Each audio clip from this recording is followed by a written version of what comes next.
ఈ రోజు ఒక ప్రాముఖ్యమైనటువంటి అంశం గురించి మనం ధ్యానిద్దాం. పాపము అనేటటువంటి పదం మనం అనేక సార్లు వినుంటాం. పాపము అంటే అర్థం ఏంటి?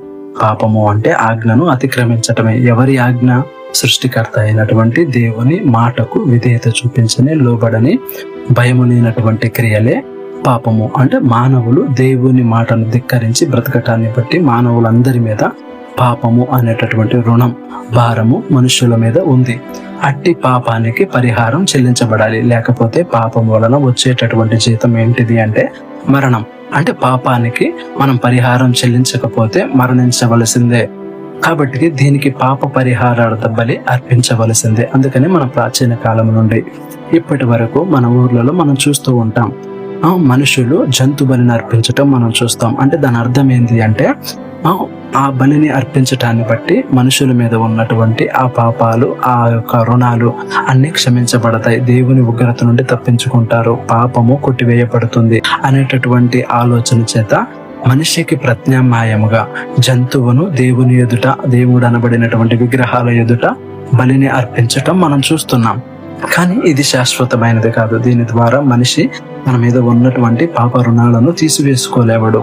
ఈ జంతు బలి అనేది తాత్కాలికమైనది, ఇది శాశ్వతమైనటువంటి పరిష్కారము కాదు. అందుకనే సృష్టికర్త అయినటువంటి దేవుడు సమస్త మానవాళి మీద ఉన్నటువంటి ఈ పాప భారాన్ని, ఈ పాప రుణస్థులను వారిని విడిపించటం కోసం, పాపము వలన వచ్చేటటువంటి మరణము నుండి ఈ మనుషులను తప్పించటం కోసం సృష్టికర్త అయినటువంటి దేవుడు యేసు క్రీస్తు ప్రభు వారి రూపంలో దేవుని పరిశుద్ధమైనటువంటి గొర్రె పిల్లగా ఈ లోకానికి రావటం మనం చూస్తున్నాం. అందుకే యేసు క్రీస్తు ప్రభు వారిని ఆ లోక పాపములు మోసుకొని ప్రభు దేవుని గొర్రె పిల్ల అని యోహాను గారు పిలవటం మనం చూస్తున్నాం. యేసు క్రీస్తు ప్రభు వారు పరిశుద్ధమైనటువంటి, నీతిమంతమైనటువంటి జీవితమును జీవించి, పాపమే ఎరిగినటువంటి జీవితమును జీవించి, తన పరిశుద్ధ రక్తమును సిలువలో కార్చటాన్ని బట్టి, ప్రాణము పెట్టటాన్ని బట్టి, ఆయన కార్చిన రక్తాన్ని బట్టి సమస్త మానవాళి మీద ఉన్నటువంటి ఆ పాప రుణము, పాప భారము, ఆ పాపం వలన వచ్చేటటువంటి మరణము సమస్తమును కొట్టివేయబడ్డాయి.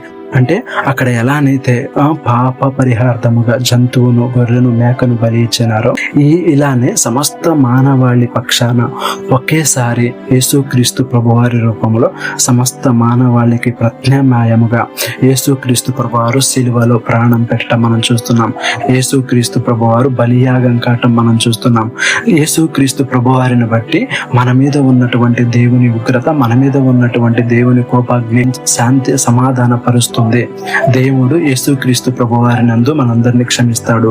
ఎందరైతే యేసుక్రీస్తు ప్రభువారిని సొంత రక్షకుడుగా అంగీకరిస్తారో వాళ్ళందరి మీద ఉన్నటువంటి పాప రుణాలు కొట్టివేయబడతాయి.